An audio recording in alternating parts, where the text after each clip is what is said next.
বিসমিল্লাহির রহমানির রাহিম। আসসালামু আলাইকুম ওয়া রাহমাতুল্লাহ। পাপ বাপকেও ছাড়ে না, এই কথাটি শুধু প্রবাদ নয়, ইসলামের শিক্ষার সাথে গভীরভাবে সম্পর্কিত একটি বাস্তব সত্য।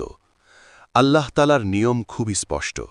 মানুষ যে কাজই করুক, তার প্রতিফল একদিন না একদিন তাকে ভোগ করতেই হবে। কেউ যদি মনে করে সে ক্ষমতা, অর্থ বা প্রভাবের জোরে অন্যায় করে পার পেয়ে যাবে, তাহলে সে বড় ভুল করছে। ইসলাম আমাদের শিক্ষা দেয়, প্রতিটি কাজের হিসাব একদিন দিতে হবে।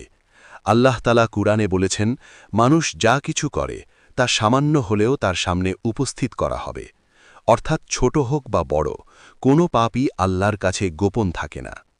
অনেক সময় আমরা দেখি কেউ অন্যায় করে মানুষের উপর জুলুম করছে, কারো হক নষ্ট করছে, কারো সম্মান নষ্ট করছে।